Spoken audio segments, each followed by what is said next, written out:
Hello and welcome. Thank you so much for joining me, and I hope everyone is well today. I have a very special guest with me today. I have Oz. Hello, Oz.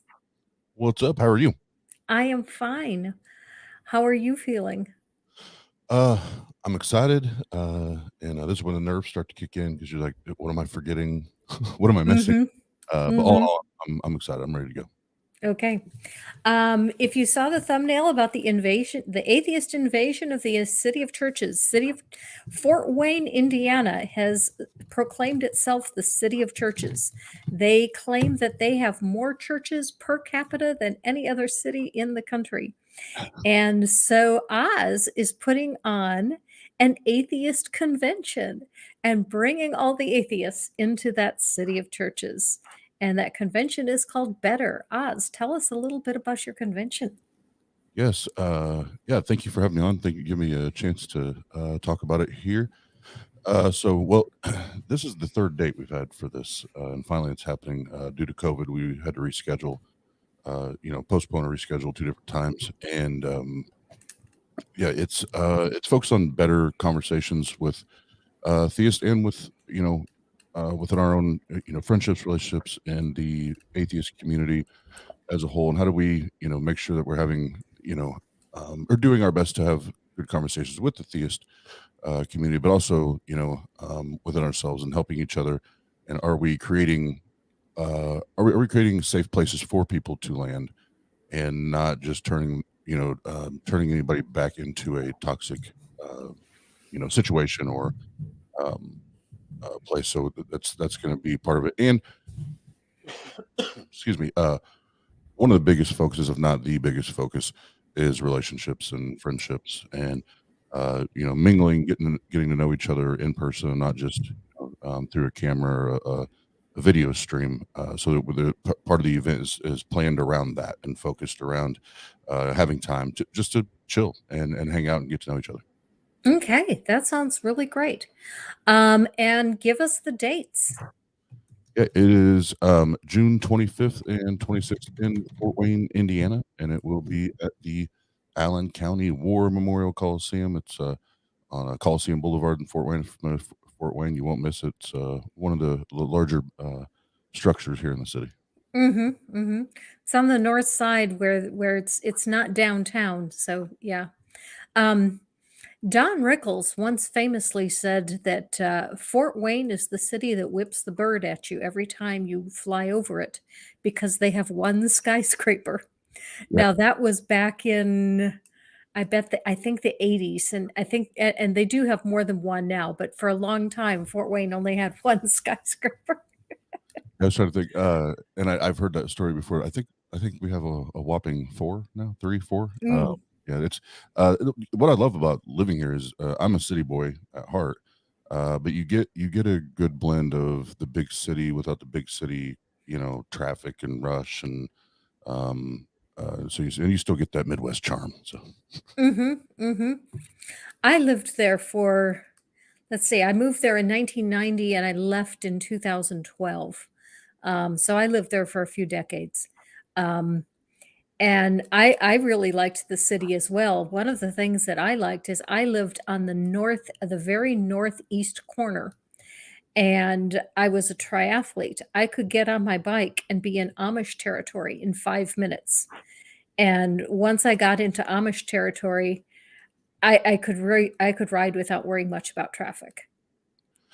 yeah, and as much as it's grown, it's still and unless you go like downtown where everything happens now, the you can get from one side of town to the other in 20-25 minutes, and where I've lived in Columbus and Chicago, and been just recently went to LA. That's a joke that you're only going to drive a couple miles that time in those cities. One thing that Fort Wayne has that's really nice is they have a very nice set of greenways. And the greenways connect a good portion of the city. It's actually possible to get on a bicycle and travel completely from the north end of the city to the south end of the city, and staying on the greenway the entire time. The one thing I would criticize it for is there's some sections that are downtown or you come up onto the streets and there's no sign to tell you which way the greenway goes. You have to kind of know where you're going. Sorry, rookie mistake. Yeah, I've only been on portions of the greenway. I'm not because I'm not big out. When I say outside, like walking, biking, that. But I have been a few times, especially when I lived downtown. I've been through the downtown portions of it, which they're beautiful. But that's about as far as I got on the greenways, was just the downtown paths. And Aunt Jura asked, Granny, were you causing all those Amish guys to sin by riding in your bike shorts? I most definitely was. One of the things that I absolutely loved doing in Amish territory was racing the horse and buggies. And if we were on flat road and there was no wind, I would win every time. But if we were going uphill or against the wind, then the horse won. I can't beat the horse for the strength. Yeah, I've never raced horses, so.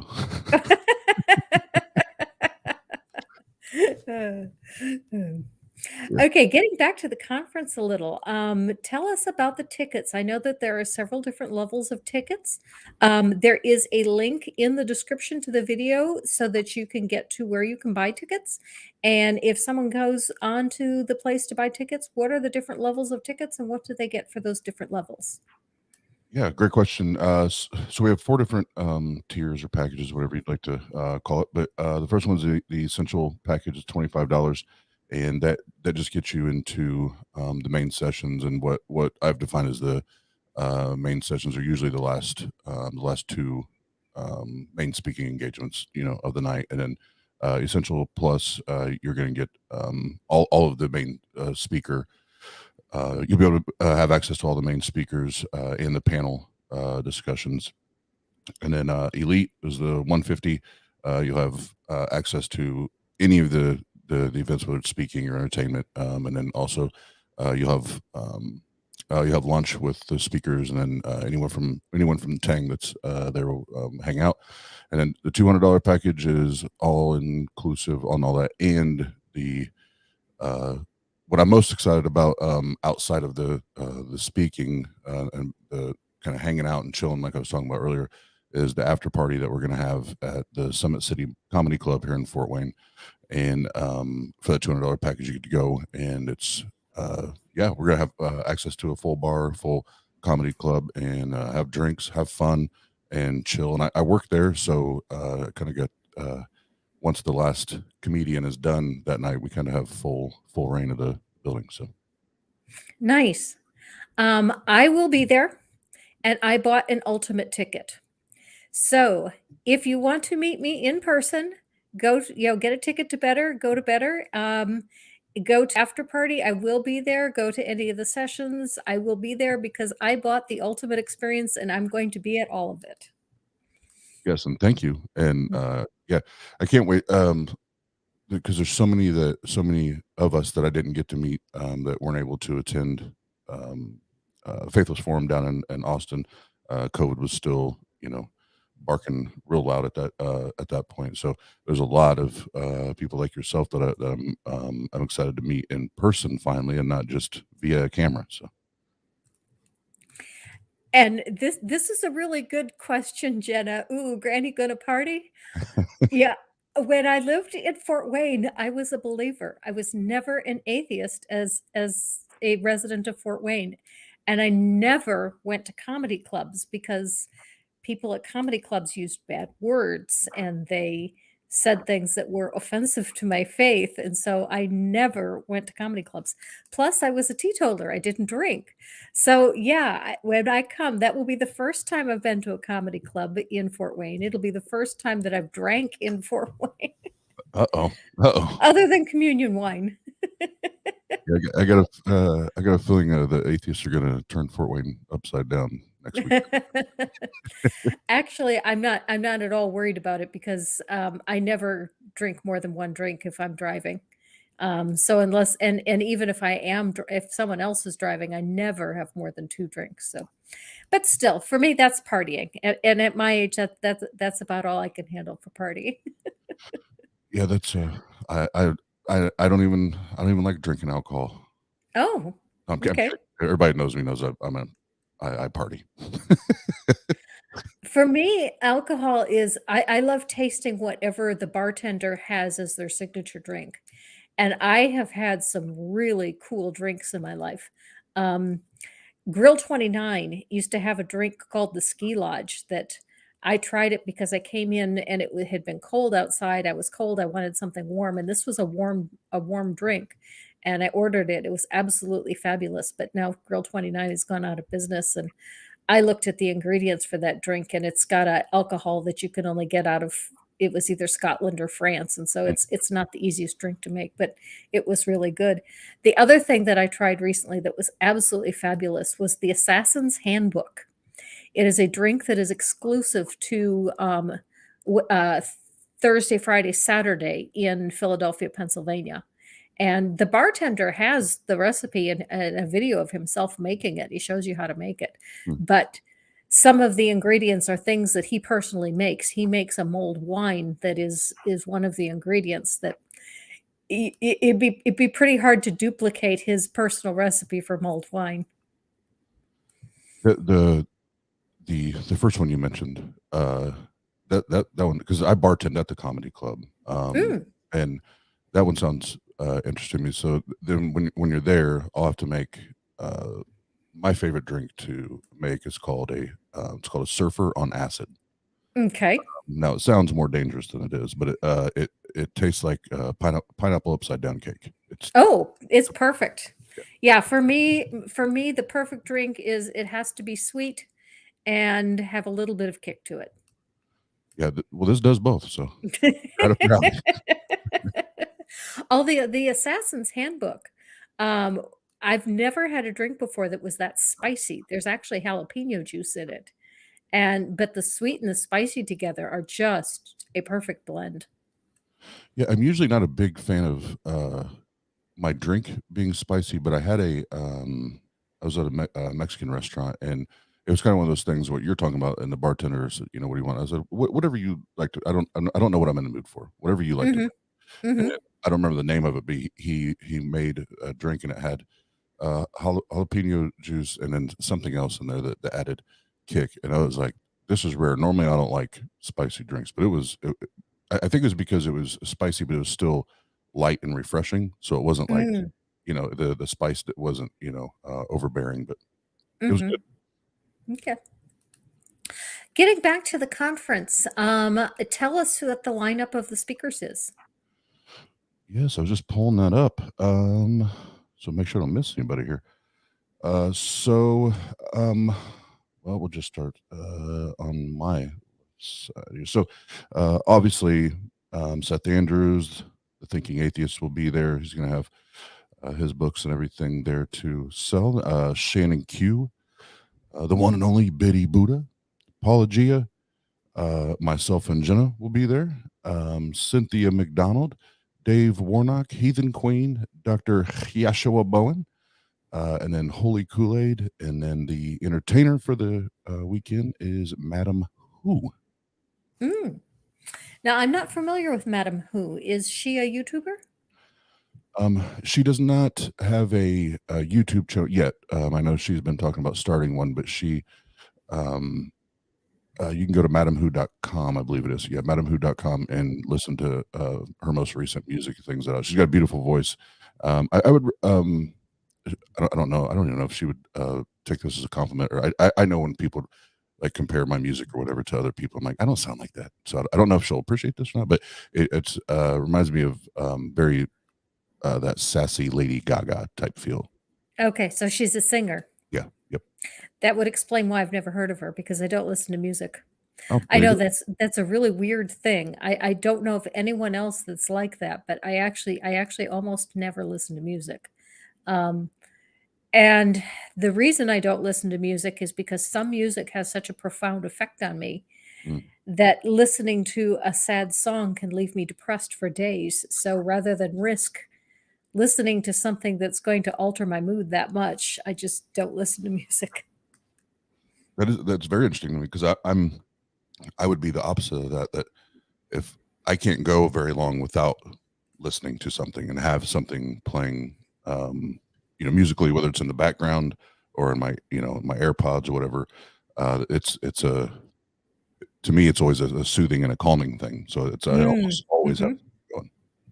Yeah, it actually is for me too. The only problem is the kind of music that I'm attracted to and feels soothing to me is also very depressing. It usually ends up having really depressing lyrics, and so I kinda have although I recently found a song that I absolutely fell in love with. I played Red Dead Redemption 2, and when Arthur dies, they play this song that's called, "May I Stand Unshaken." I absolutely fell in love with that song, and so I do play that one over and over and over. It is, and to your point, there are particular songs that I find that I just have to. I can absolutely love them, but I have to be careful of when I listen to it because it either reminds me of a certain time or period, in my life and takes me back to some of those memories, or just like you said, the overall lyrics are uh, they're not the happiest shit in the world. You know what I mean? Mhm, And mhm. it kind of lingers. So I can relate to that. And there's one right now that Jenna and those in the chat that have watched my DJ streams, like I've actually just stopped listening to it for a period of time because I knew how it was hitting me emotionally and psychologically. And I love Post Malone and I love almost all of his work, but his song "Goodbyes," it's called "Goodbyes," with what happened with my mom, and then the uh, divorce, family, all that. I'm like, nope. I can't fuck with you right now. You hit me, and it hits in all the wrong ways. So There's a little bit going on in the chat with I am watching, who is a believer, and believers are welcome to say their piece here. Um, but this isn't the topic that we're on today, so I'm not actually going to address the topic that I am watching is brought up. But I am watching. If you would like to come on the air with me and discuss your beliefs and have a day where you are the guest, please just go ahead and send me an email or DM me on Twitter. There are links to both of those on the link tree from the description. And I'll get you in here, and you can have a day to talk about why you think your God is real. Okay, getting back to our topic. You gave us the lineup of speakers. Now tell us a little bit of some of who's going to talk about what. What are some of the events that are planned? yeah, there's you would think it'd be specific, but it is a little more broad than I had originally planned because the focus did kind of evolve, so to speak, over a 2 year span of planning and trying to put it together. But uh, we have like Seth Andrews is going to be talking about some of the weird and wacky Christian practices that for whatever reason they continue to hold on to. So it'll be that. And we all know when Seth puts together those kind of presentations, just like the Christianity made me say stupid, stupid things. It's going to be those are classic, So Hmm. he'll be doing that. What we have, well, actually, we have several panel conversations. One of them is about when you've deconstructed and you've walked away. When what are signs, or how can we determine when it is appropriate to walk away from a friendship or a relationship because it's either toxic or maybe it's dangerous, and Hmm. what Hmm. what are, what are the signs that we're looking for, and what are the best ways to to navigate that, so we'll have some fun ones, some more serious ones. We have the live LGBTQ plus panel, so we do it on our channel all the time, but it's going to be awesome to have that in person, be able to do some Q&As there live. Uh, and then I heard Dr. Kent Hovind will be there. Um, uh, Seriously? well, the Dr. Josh version. Um, Okay, okay. Now gotcha. is well, we're playing off of it because the weekend, I believe the weekend before, so this weekend, and I believe it's in the same room that we will be in. they're having like this dinosaur and dragon expo, Ah, and okay. so we're playing off that like, oh, Hoven's going to be in town, and he's going to stick around and come save all of us atheists. So we're playing around having fun with it, but uh, so we'll have that, and then myself and I think one or two other we're going to be talking about you know how we as non-believers, as atheists, skeptics, whatever, what are we doing to be better communicators within our community, and make sure that we're not causing more harm or more trauma, especially when people are coming out or trying to crawl or climb out of an already toxic situation. What how can we how can we be better friends? How can we be better community members amongst each other, and take better care of each other. Hmm. And we can definitely use that. There have been issues within the atheist community. There's been falling outs between a lot of different people and different groups, and sometimes it gets really messy, especially when one person says, "I don't like this person anymore, so if you're friends with that person, I'm not going to associate with you." And yeah, it all gets pretty messy. Yeah, and that's and we haven't, we have Jen and I haven't forgotten about it. We hit pause on it until after better, because you know, we and as a channel just we have enough going on. But after better, we're going to be jumping on the Atheist Your Way, uh, subtitle, whatever you want to Tang, and it's simply promoting that we don't have dogma, we don't have all these rules and these handbooks, and what we have is, if we are, especially for secular humanists, we have each other. Let's just take good care of each other and do what we can to promote each other's happiness. It doesn't mean we have to can agree on everything, right? We're adults. We don't have to agree on every single thing, but still have effective and impactful, friendships and relationships. So, Taram says, so an atheist invasion, does that mean that there will be a bunch of Christians complaining and waving banners and reminding us how oppressed they are outside? I would love to see that. That means that means way more people knew about this than I thought. Yeah, I imagine that most people won't even notice that we're there. Yeah, yeah, and until we go to the comedy club, the people there they'll know we're there. But other than that, yeah.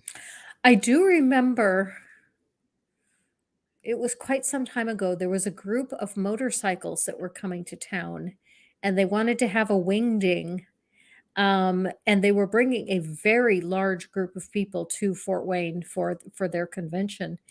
And the mayor got out and made a big deal out of it and said, please make the gold wingers welcome. And there were everyone on their businesses had welcome wingdingers, have a nice wingding, wingers welcome. And after that conference, the articles in the paper from them were just, they felt like Fort Wayne was the most loving and welcoming city they'd ever been to, but they also brought a lot of revenue to the city. Yeah, it's man, I would love to get that kind of a welcoming in Fort Wayne for anything, secular, skeptic, atheist, anything. I'll share this real brief.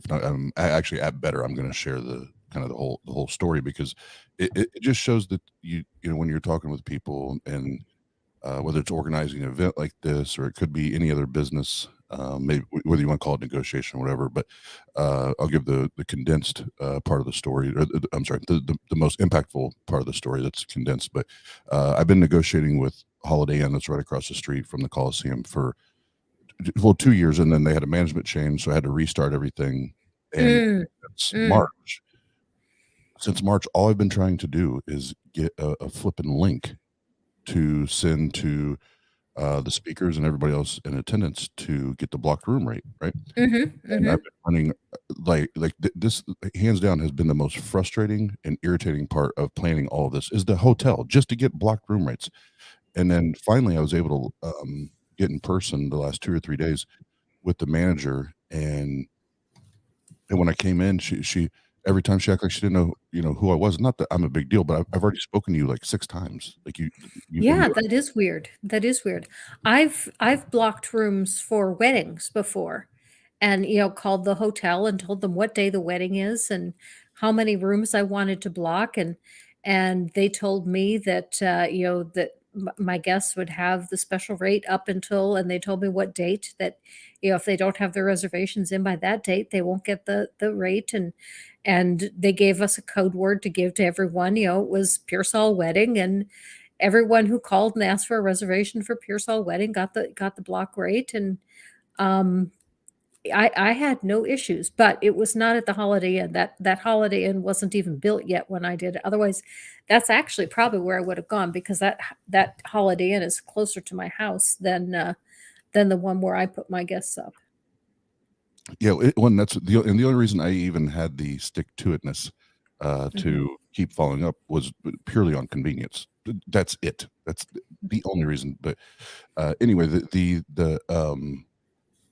like she kept, like I said, acting like she'd never met me, never seen me, never spoke to me, and then finally she, oh, what's your name again? And I told her. She was like, oh, she's like, oh, that's right. You're with that anti-Christianity group, aren't you? Ah, that's her problem. Yeah, yeah. And I was like, That's her problem. I just kind of looked at her like, huh? What? And the uh, the defender in me is already starting to jump. Like, what did you just say?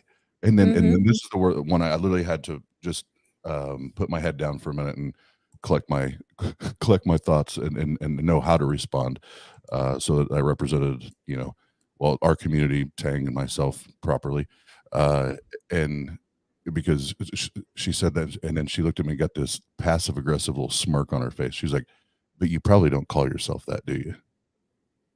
I was like, and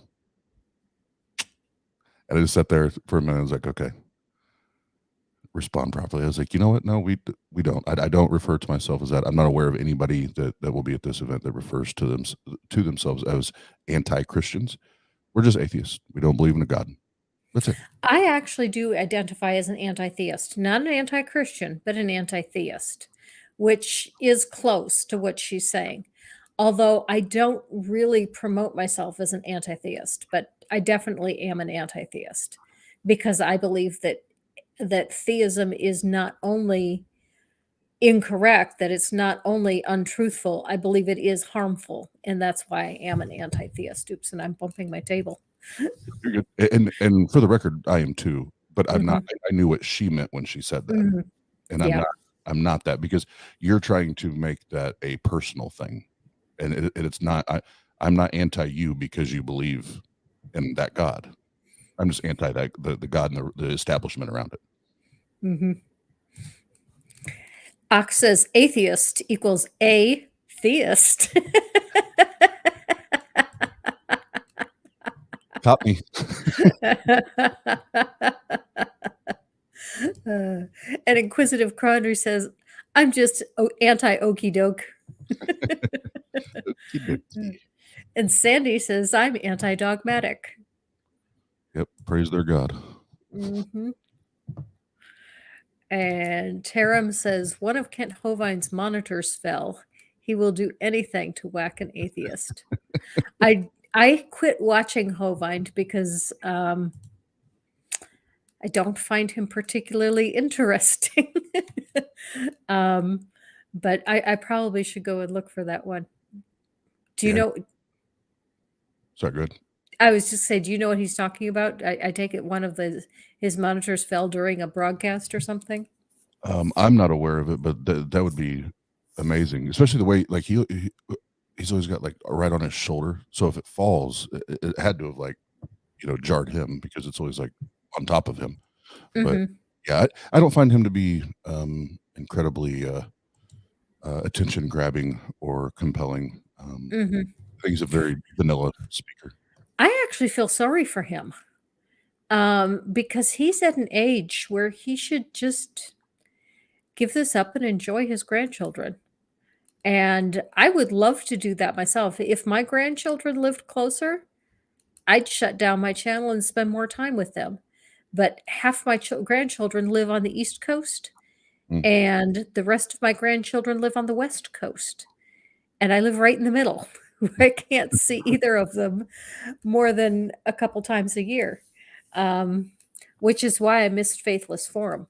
Faithless Forum landed right on my grandson's first birthday. Oh, And so I went to my grandson's birthday instead. oh, hell yeah. Hell yeah. I actually had tickets, and I told Thomas Westbrook to just give my tickets away because there wasn't anything stopping me from coming except that that's when they planned the birthday party for us. So I said, just give my tickets to someone as a surprise for something. No, that's awesome. And that was very kind of you, because I know with, still with COVID and everything, there's so many people that want to, attend and go to these events. And it's just whether they got laid off or like shit, my whole position got eliminated, so I've had to start all the way over. So, things like that. Again, that's just, we're helping each other out. It's awesome. Mm-hmm. And Aunt Jer brings up a good point. Aunt Jer says, Granny, he's a narcissistic domestic abuser. Don't feel sorry for him. And you're right. I know. That is exactly what he is. And I've been thinking and kicking around the idea of organizing a group of atheists to go down and see him because he's only a couple hours from where I live. But I would not go to that place alone. I would not feel safe walking in his place by myself. Oh no, he's the man's off his rocker. That's for sure. Mm-hmm. He's, Mm-hmm.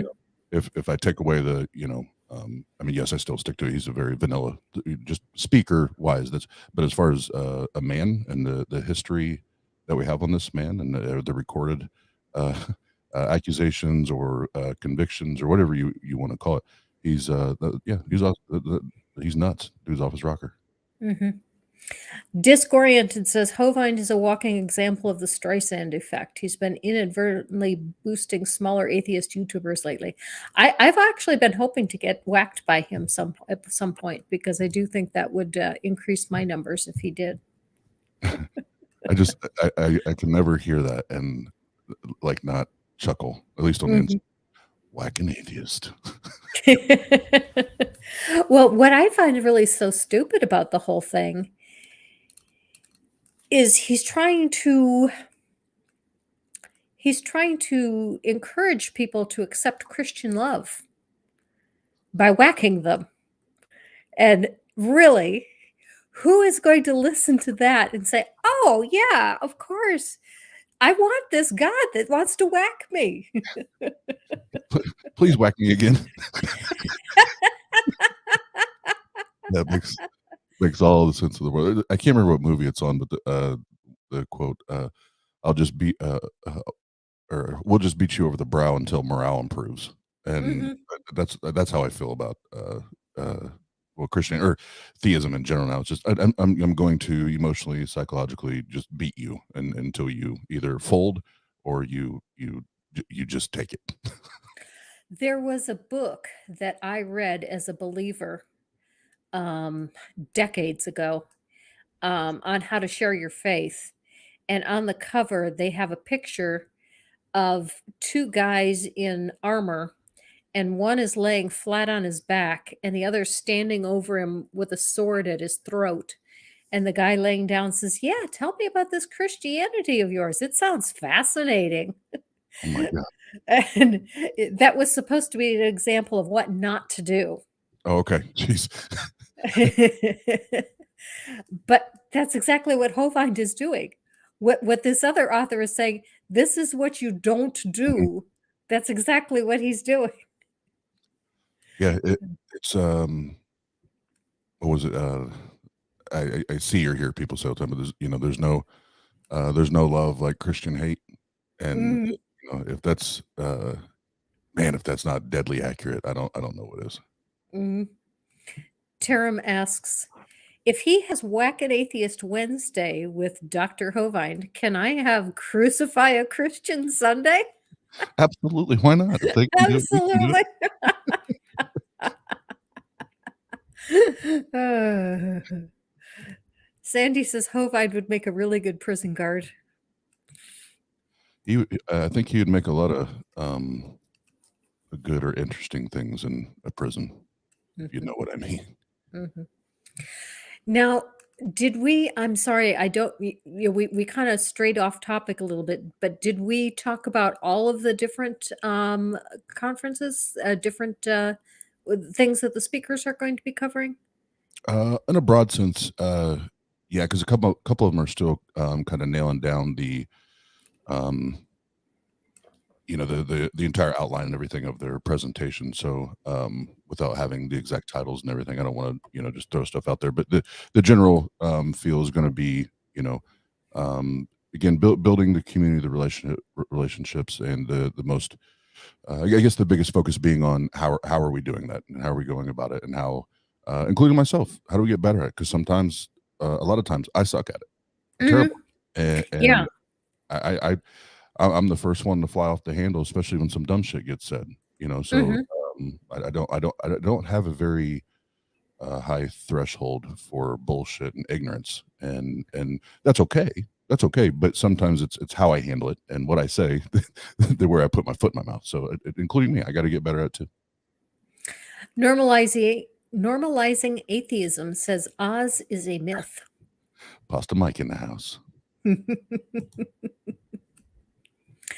Yeah, I know what you mean because one of the things that I would actually like to do on my channel is have more theists on to talk about what they believe and why they believe it. And I'm quite upfront with them that, I will be polite, but I'm not going to respect your ideas. I'm going to I'm going to tell you why I don't believe them and why I don't think that they are logical and why I don't think it's reasonable. But I will be polite in the process. And there are a few people that will come on and talk, but not very many. But one of the places that I look for people is on Twitter, and I am way too aggressive there. Uh, and so a lot of people that might possibly have considered doing something like that can take a look at how aggressive I am there. And I'm thinking, well, maybe I don't have the best approach. Maybe I need to back off a bit. See, I don't know. I don't know, Granny, because obviously when we started, the atheist roundtable, and I'm not speaking for anybody else on the channel, my own, kind of where I fall now or my position now. I was all in on, and still, I still do believe that there's a time and a place for street epistemology and Socratic method and all that. I'm a firm believer and love to use it when possible. But I've just got to the point where there the level of poison and toxicity does not justify me patty caking it anymore. And Yes. uh, Yes. You're right. and I've just got to the point where no, it's dumb shit, and I'm gonna tell you it's dumb shit. It doesn't Hmm. make any sense. I'm gonna tell you it doesn't make any sense. And I'm not gonna go around all the bushes and all that. And if you're hurting people, I don't give a shit about asking you questions. I care about telling you the truth, and you're fucking people up, and it pisses me off. Hmm. Hmm. The one thing that will get me to just give up on a conversation is when people continually tell me what I think and what I believe. I said, why don't you ask me what I think and what I believe and address what I actually think and what I actually believe instead of telling me what I believe and then why you don't believe what you think I believe, even though it's not what I believe. Yeah, um, I think most atheists that's the thorn in the side as far as trying to have a conversation with a theist, especially if they're an apologist or want to be apologist, because it's like no, you did first of all you didn't even ask me, and then when I do tell you, you completely like just thrash what I told you, and now you've turned it into something I never said. So now we have to rewind and go back.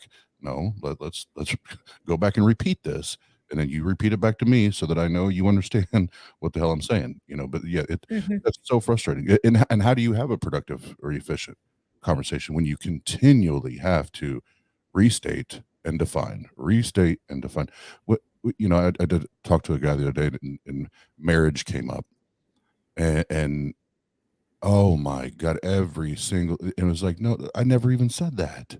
And now now Mhm. now you're just creating your own definitions. That's not even what the Mhm. dictionary says. Now you're just making shit up, so, yeah, it's frustrating. Yeah. Claire says, you're only aggressive with the aggressive from what I've seen. And that's, for the most part, that's true. And those are the conversations I do not regret. The ones that I do regret is sometimes I will have philosophers come and will ask me questions, and I will misinterpret what they're saying as supporting an ideology that I think is stupid. And I misunderstood them because really they were just asking about a philosophical idea. And that's the people that I have gotten too aggressive with, is people who were philosophers. Yeah, the old philosophizers and I don't get along because I am a, and it's not, it's not because I'm dumb or stupid or ignorant to any of it. Philosophy left alone by itself has never cured anything, answered any questions, been a solution. It's not evidence. It's not. It's so stop it. Stop trying to use these big words and twist people up in these words. Just let's talk about the God of the book. And when we get to the place where we have to do all this philosophizing and we got to get to the 16th power of 2 billion, now we're getting into averages and law of averages. No, come on, man. That's not evidence for a God. Stop. Inquisitive Quandary says, this is an interesting story. I had an Indiana state trooper let me out of a ticket after he saw the atheist experience playing on my phone and recognized my handle, though I was a mod there. Wow. I don't remember ever getting out of a ticket for anything. I got out of a ticket once. There's a speed trap city not too far from Fort Wayne, and I can't remember the name of the city. I'd have to look at a map to find it. Or maybe, was it in Texas? No, it was near Fort Wayne. I was coming back from a race. And it's a little town that has one traffic light in it. And I didn't get, when the police officer gave me the ticket, I was polite to him and I thought the whole thing was BS, and I knew that the town was a speed trap. I started speeding back up too soon before I left town was the whole issue. And, but I went and argued the ticket, and the mayor was the one that listened to my issue with the ticket. And she was really a very clever person, because she listened to my argument and she figured out that I didn't really care about the money. I cared about the points on my driver's license. And she wanted the money. So she agreed to dismiss the ticket, but charged me costs for having to listen to the argument, which isn't technically legal. And I could have fought her on that, but it wasn't worth it. So I gave her the money and I didn't have the points taken off of my ticket, of my driver's license. That's hilarious. I've never heard a story like that. Yeah. Yeah, she was really a very interesting woman, because she wasn't any taller than me. I'm 5'1". She was very heavy set. The way she was dressed was rather frumpy. I mean, she looked like she was a grandmother that just got called out of the kitchen. She did not look like this very intelligent mayor that she was. Yeah, that's see, I don't have a single good story or good report with cops. We got a rocky past. We have a rocky past, but the one cop in Kokomo, the city I grew up in, he had it out for me, and I never understood why. I'm like, I went to school with his his younger brother. I was like, I don't know why you don't like me, but there was at one point this son of a bitch pulled me over, like it was 14 or 15 times in 1 month. Oh, goodness gracious.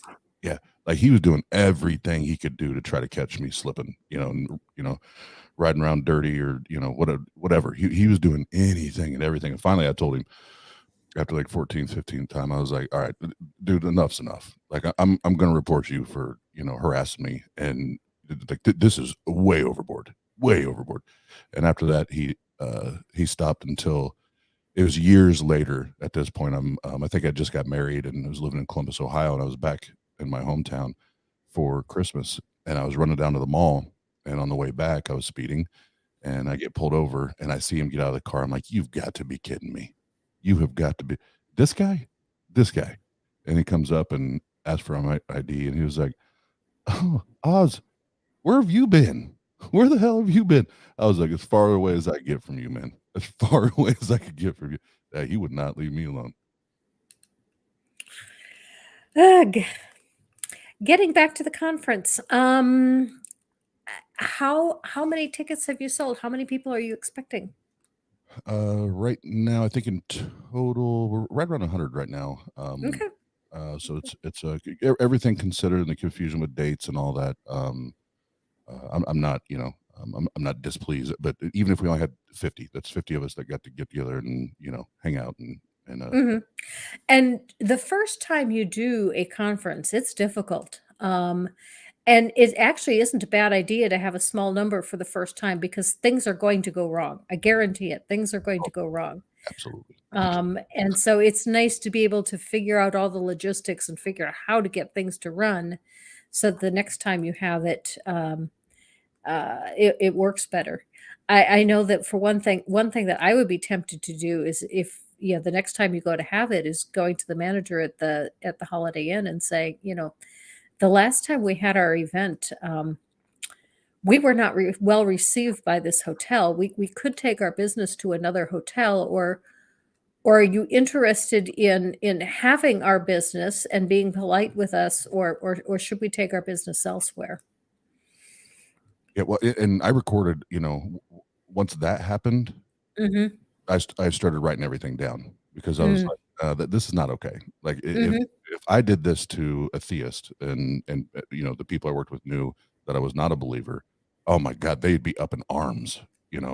So I've wrote everything down, recorded everything just in case. Mhm. I have no plans of doing or saying anything right now, but if some other quacky shit happens, I will be tempted to do that. But yeah, you're um you're so right as far as the first event and the planning, and I'm just waiting for the first thing to crash and burn, whatever that thing is going to be, because it's inevitable. And we the first time we planned this, I went and dropped like it was like $5,000 or $6,000 just on our own sound equipment, lighting, like a haze machine, and it's water based for all those that have allergies. I've been trying to make sure everybody knows that, and because not only do I want it to be informative and educational and the relationship, but I also want it to be a cool experience that people will remember it. And so, like each of the speakers will come down. It'll be kind of like WWF. They'll have their own theme music and video when they're coming down when they get announced. So it's going to be a little different, but I think it's going to be a lot of fun. So Okay. Sounds good. Sounds good. And yeah, of course, COVID was huge. It really threw a monkey wrench into everything. yes, it did. um, what are some things that people should do in Fort Wayne when they come? Um, well, the on the flip side of the city of church, and what Granny said is accurate. That's not her or us joking. Fort Wayne's very, very proud of their plethora of church buildings. But on the flip side of that, this was several years ago, so I don't know if these numbers are still as accurate. But I always find it very entertaining that they have that with churches, but they also have. I think it was beneath Las Vegas and Los Angeles, or Las Vegas and New York. I can't remember, but the second or third highest amount of strip clubs per Oh, um, really? yeah, per capita, or per whatever. And I was like, oh wow, so we have the most churches and the most strip clubs. That is fucking amazing. So all the pastors can get their money and then go to the strip club. Shannon Q asked that question, where should I go in Fort Wayne? And I did give her a couple of pointers. One of them that I said is you have to go to DeBrand's.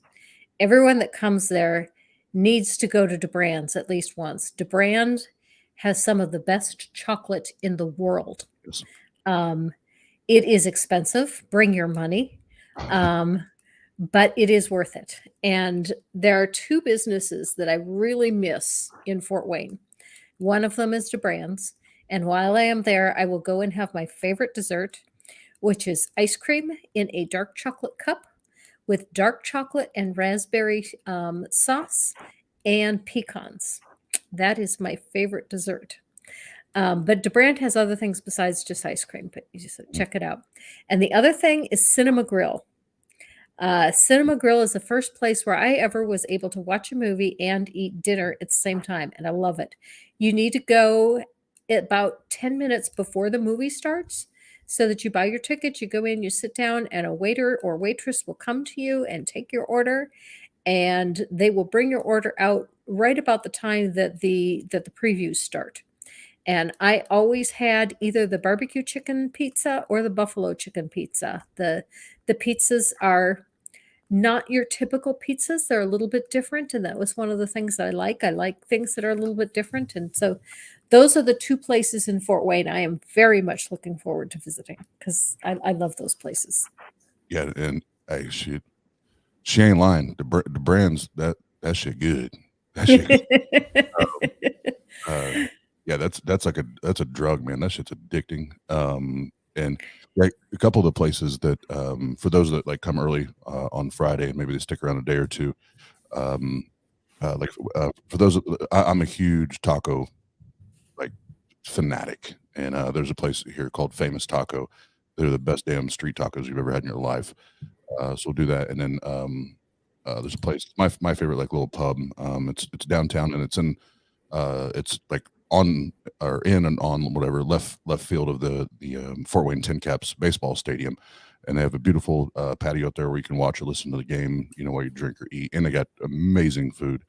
Do that, and then probably Friday night, either Friday night or Sunday night, whichever for the ones that stay and want to hang out. There's been a couple of folks that want to go to.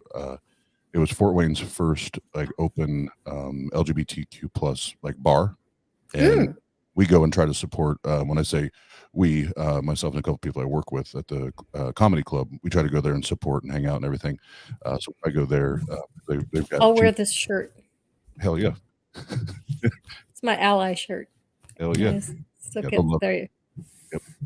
Yeah, and they love and appreciate all the support, because obviously Indiana being as conservative and Republican to the nut job, the severe nut job part of it. Anytime as allies we go out and support, they they eat it up. They love they love it. So we'll probably do that and it's a blast, man. That place is a fucking blast. So it'll be fun.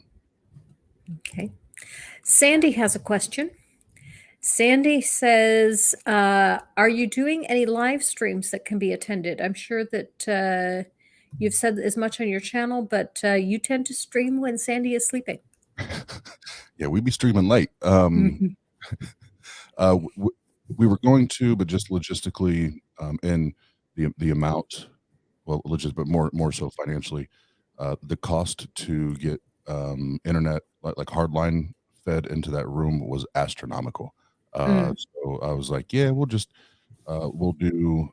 So Pasta Mike has, and if he's still in the room, thank you again so much, has volunteered to professionally film everything, and then he's going to do post-production, and we'll have something to release probably about 3 weeks after the event.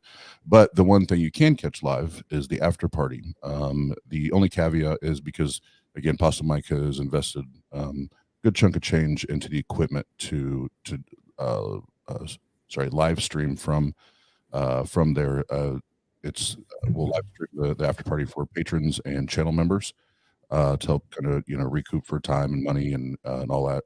But he's bought the camera switchers to where, like, if he and I are set up and the main station is at the bar, the click of the button, we can say, okay, we're going to kick it over to Jenna. Jenna's in the green room, and it's going to click and it goes straight over to her. So it's not like one camera view the entire time. You're going to get different people at different stations. You're going to feel like you're right there. So it's going to be a lot of work, but it's going to be badass for the viewers. So nice. It sounds good. So this starts on Saturday at 11 in the morning. Saturday's at 10, and then Sunday's at 11 because I know there's going to be some hungover. And then how late does it go on Sunday? Both days will go 7 o'clock. Well, 7:30 at the latest, because you always need that like half hour buffer on there because some people be long winded. Mm-hmm. Mm-hmm. And then the after party is Sunday evening. Yes, ma'am. And what time does that start? Like I said, we'll break about 7:30. We'll then Mike, myself, and a few others will go and start setting up at the club. And then I believe I have on the schedule for all of us to meet to either right before 10 or 10 o'clock, because that's when the last comedy show starts. So we'll have full access by ourselves to the bar, and then that'll go for about an hour. And then once that crowd releases, we have the whole building. So it'll start about 10 o'clock. Okay. Okay. So you've got plenty of time to get dinner in between.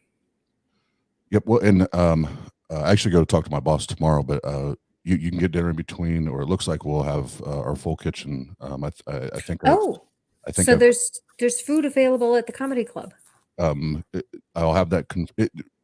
I'm like 99% sure, but Okay. I meet with Liz, my boss, tomorrow to confirm all that, because we were trying to figure out what all, do we want to leave just the fryers on, and do the fried food, or do we want, the salads and, station and all that open? That way, when we are done, the kitchen staff, the whole kitchen staff doesn't have to be there, till 3 a.m. or whatever. So, but yeah, sorry, that was long winded. Yes, it looks like it.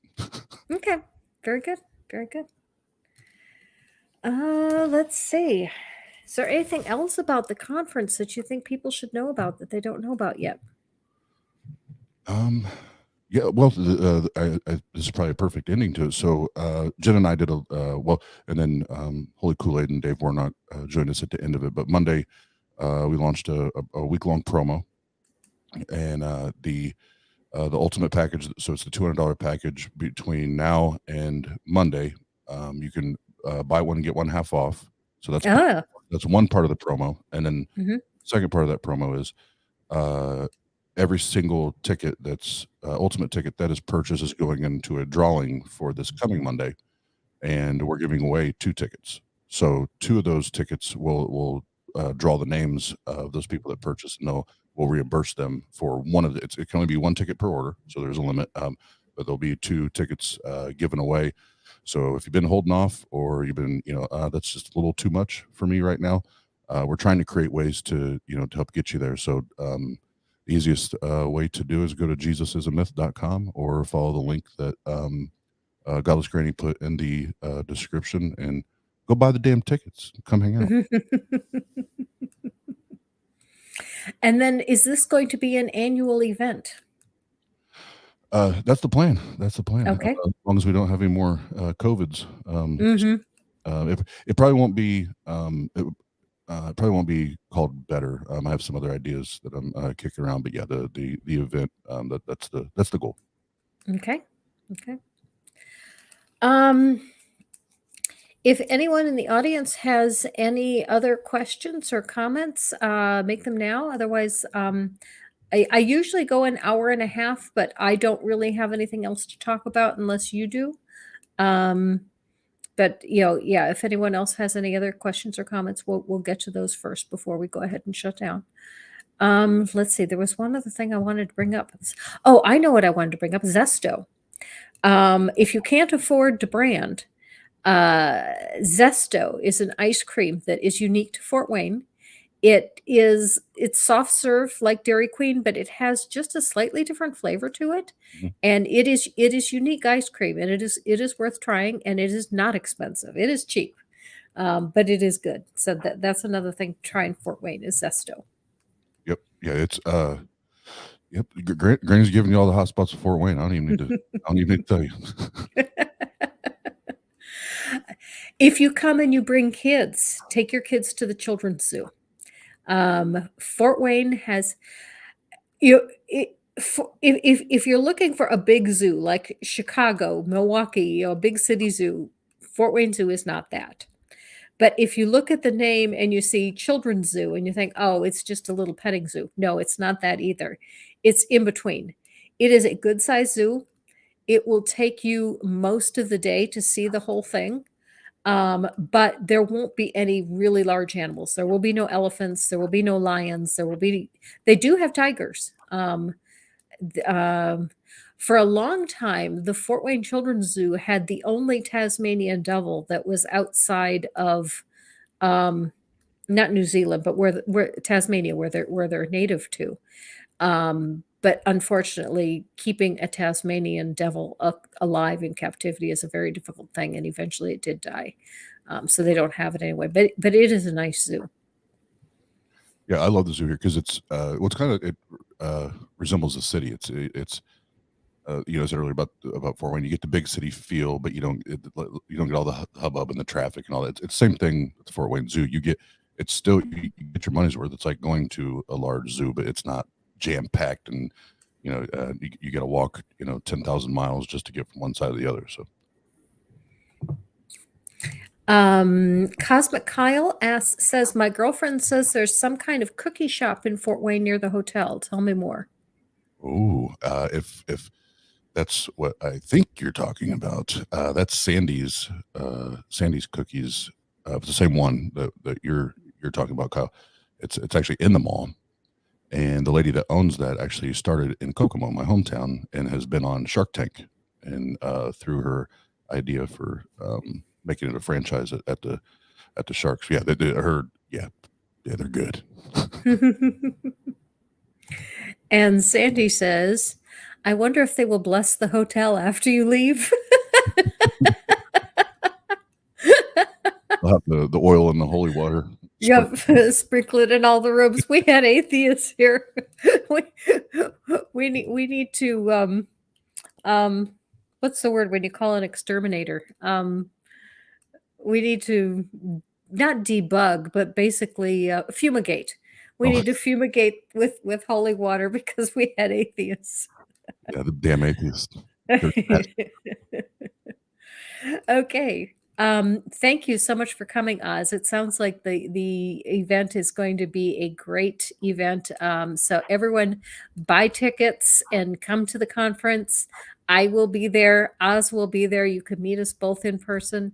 And so that's all I have to say. What I have coming up in the near future. As much as I don't really like doing Ken Hovind and Matt Powell, I did do another Matt Powell video, mostly because he had a title that really intrigued me, and so I listened to it. I said, "Yeah, I want to go out and jump on that one." So I've got a video coming up this week that's a response to Matt Powell. I really would like to see Matt Powell kicked out of what he's doing. I'd like to see him just embarrassed out of a job because he's doing everyone a disservice. I agree. Kent Hovind, I don't mind too much only because he's an old guy. He's eventually going to kick the bucket. He's not going to be around much longer, but unfortunately, Matt Powell is very young and he's getting ready to step into Hovind's shoes and just keep going. So we need to get rid of Matt Powell. And then next week on my show, who do I have on? I have on somebody. I need to check my calendar. I have Deborah. I met Deborah on Uncle Beck's channel, and Deborah and I are going to be talking about mental health. Awesome. Mm-hmm. Yeah, I've got to talk to Deborah. I want to say three or four times now. She's awesome. Okay. And I've seen a number of people say head on over to Biddy's show after we are done here. So you could do that. And Uncle Beck's show comes on shortly after mine as well. Okay. Thank you, everyone, for coming. Thank you so much to my lovely audience. Your questions and comments have been a great deal of fun. Thank you, Oz, for coming and telling us about the conference. And thank you so much for organizing this conference. Again, thank you for having me, everybody in the chat, hanging out and talking with us. And I hope to see, obviously, Granny, we know we'll be able to meet and see each other, but hopefully there's some in the chat that you already plan on go or you can make it. I hope to see you there.